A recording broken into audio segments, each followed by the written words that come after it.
नमस्कार। आज के इस अंक में आपका स्वागत है। मैं दिवाकर गोदियाल।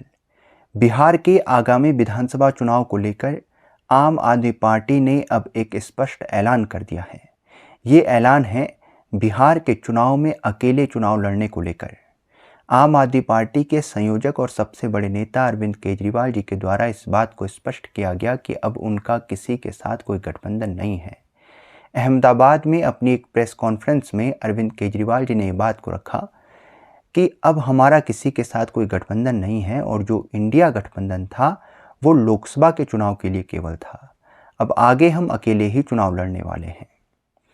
यहाँ से बात स्पष्ट हो जाती है कि बिहार के चुनाव को लेकर आम आदमी पार्टी पूर्ण रूप से स्वतंत्र है और वह स्वयं को बिहार में और यहाँ से रणनीति बड़ी है जो देश को लेकर है एक तीसरे विकल्प के तौर पर साफ तौर से जनमानस के सामने पेश करना चाहते हैं। तो आम आदमी पार्टी इस रणनीति के साथ आगे बढ़ने का प्रयास कर रही है। अहमदाबाद में अपने प्रेस कॉन्फ्रेंस में आम आदमी पार्टी के संयोजक अरविंद केजरीवाल जी के द्वारा सीधा निशाना कांग्रेस पर भी साधा गया। गुजरात में हुए विसावदर के उपचुनाव में उनका कहना है कि बीजेपी ने कांग्रेस को हमारे वोट काटने के लिए सामने रखा।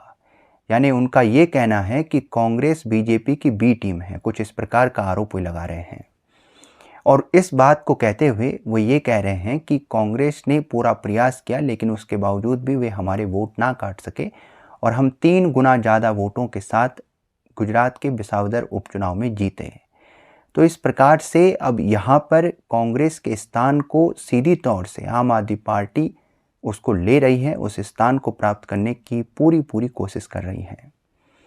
तो गुजरात के विसावदर उपचुनाव में जीत दर्ज कर लेने के बाद अब आम आदमी पार्टी एक बार फिर से बुलंद हौसलों के साथ सामने है और बिहार के विधानसभा चुनाव को लेकर सीधी तौर से बीजेपी को तो वे चुनौती हमेशा से देते रहे हैं, लेकिन वे यहाँ पर सीधी तौर से जनमानस विकल्प के तौर पर अब तक जिस कांग्रेस को देश भर में देखता रहा है बीजेपी के बाद, वो विकल्प के तौर पर भी अब जनमानस के सामने आम आदमी पार्टी स्वयं को प्रकट कर रही है।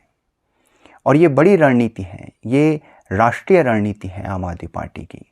आम आदमी पार्टी कांग्रेस को पीछे कर उसका स्थान लेना चाहती है और इसी वजह से वे कहते हैं कि गुजरात में जनमानस के सामने क्योंकि विकल्प कांग्रेस था इसलिए अब तक वहाँ पर बीजेपी की सरकार थी, क्योंकि जनमानस के पास कोई और विकल्प था ही नहीं। कुल मिलाकर कांग्रेस अच्छा विकल्प नहीं है, उनका ये कहना है गुजरात में। और अब क्योंकि गुजरात में उनका ये मानना है कि विसावदर उपचुनाव में क्योंकि उनकी जीत हुई है तो वे एक अच्छा विकल्प हैं और आने वाले समय में देश भर में वे कांग्रेस से बेहतर विकल्प होंगे बीजेपी के सम्मुख जनमानस के लिए। इन तमाम बातों को उन्होंने अहमदाबाद में एक प्रेस कॉन्फ्रेंस में रखा और इससे आम आदमी पार्टी की राष्ट्रीय राजनीति में रणनीति स्पष्ट तौर से प्रकट हो जाती है। बिहार के चुनाव को लेकर आम आदमी पार्टी स्वतंत्र है, यानी किसी प्रकार के गठबंधन के साथ वह आगे नहीं बढ़ने वाली है और कांग्रेस पर सीधी तौर से आक्षेप करने का मतलब है कि जिस कांग्रेस का स्थान अब तक बीजेपी के पास जनमानस के मन में विकल्प के तौर पर था, आम आदमी पार्टी उस विकल्प के तौर पर स्वयं को प्रस्तुत करना चाहती है। इसलिए पहली लड़ाई आम आदमी पार्टी की कांग्रेस से है, इसीलिए वह कांग्रेस को और अधिक आक्षेप कर रही है ताकि कांग्रेस तीसरे पायदान पर आए और आम आदमी पार्टी देश के जनमानस के मस्तिष्क में दूसरे पायदान पर आ जाए।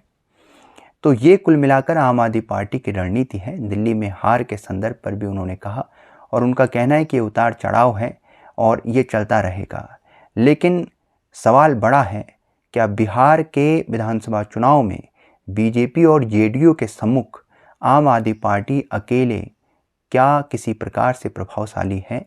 क्या वे इतने मजबूत हैं बिहार की ज़मीन पर कि वे सरकार को, सत्ता को यानी बीजेपी और जेडीयू को अकेले ही वे उन्हें जो है हरा सकें? ये सवाल आपके लिए है। इस संदर्भ में आपसे मालूम हो सकता है आपके इस संदर्भ में क्या राय है, क्या सोचना है, कमेंट बॉक्स में लिखिएगा। यदि वीडियो पसंद आए तो लाइक कीजिएगा, शेयर कीजिएगा, हमारे चैनल को सब्सक्राइब कीजिएगा।